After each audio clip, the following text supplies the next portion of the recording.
Korogo, capitale de la région du Poro.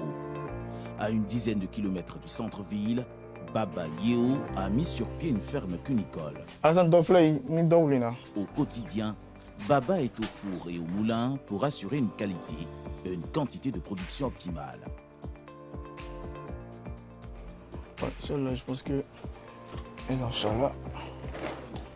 Il produit en moyenne 1200 lapins par an. Sa clientèle s'étend du nord au sud du pays, des grandes surfaces aux particuliers. Les lapins sont commercialisés à 5 000 francs le kilogramme. Ça dépend maintenant si le client veut des lapins de 2 kg ou bien peut-être 3 kg. On peut aller jusqu'à 8 kg, souvent même 10 kg. Voilà. Mais vu qu'ils sont faits pour la chair, le lapin il ne doit pas être trop gros s'il est fait pour la consommation. Parce qu'à un certain poids, il y aura plus de graisse que de protéines. Nos lapins, par la grâce de Dieu, se vendent très bien. Quelques années en arrière, Baba peinait à répondre efficacement à la demande du marché. Cet épisode de son aventure entrepreneuriale n'est désormais qu'un lointain souvenir. Sa petite entreprise a fleuri et lui confère une place de choix sur la carte des fermiers de la région. La majeure partie de ce succès repose sur le PGDEC, Projet Emploi Jeunes et Développement des compétences. Ce projet en faveur des jeunes est initié par le ministère de la Promotion de la Jeunesse et piloté en collaboration avec les collectivités territoriales. Nous avons bénéficié de 2 millions. L'aide du ministère de la Promotion de la Jeunesse nous a vraiment beaucoup aidé.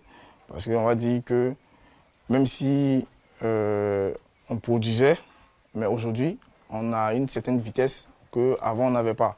Aujourd'hui, on peut produire 250 sujets par mois. Avant, on était autour de 50. Souvent, c'était un peu rare d'atteindre les 100. Voilà, aujourd'hui, nous devenons une référence. Et tout ça, c'est grâce aussi à ce financement-là. Parce que c'est celui qui nous a permis de faire des achats, de nous mettre à la pointe en termes d'équipements modernes pour l'élevage de lapins.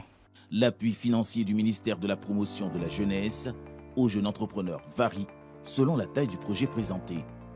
Au nord de Korogo, nous retrouverons Bakary Koulibaly qui a sollicité une aide financière pour son projet de quincaillerie. Ce jeune entrepreneur a bénéficié de 700 000 francs CFA, ce qui lui a permis d'accroître l'offre de sa boutique. Aujourd'hui, la quincaillerie de Bakary affiche fière allure et lui permet d'aspirer à l'autonomie financière. Cette somme m'a beaucoup aidé. Voilà, vous voyez,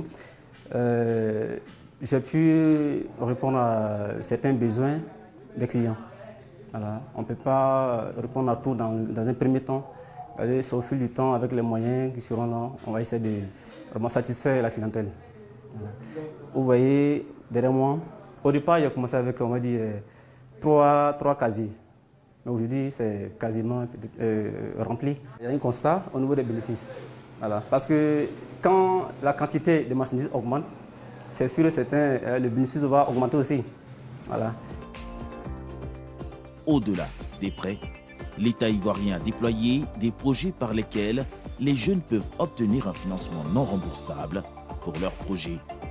C'est le cas des TIMO, travaux à haute intensité de main-d'œuvre. Les bénéficiaires de ce projet sont soumis à des travaux d'entretien de leur localité durant 6 mois. Après quoi, ils sont accompagnés dans la mise en place d'une activité génératrice de revenus. Moi, on y paye 35 000 par mois. Maintenant, dans les 35 000, moi, je prends ça, j'ai fait un conteneur. Après 6 mois, après notre 6 mois, on nous a donné 120 000. Maintenant, c'est les 120 000 que moi, j'ai pris pour payer les pains pour venir vendre. Sincèrement, le gouvernement, il m'a aidé vraiment. 200 emplois à entrepreneurs, nos bénéficiaires rêvent désormais grands. Leur parcours et leur histoire sont des échos qui témoignent de l'efficacité du programme du gouvernement.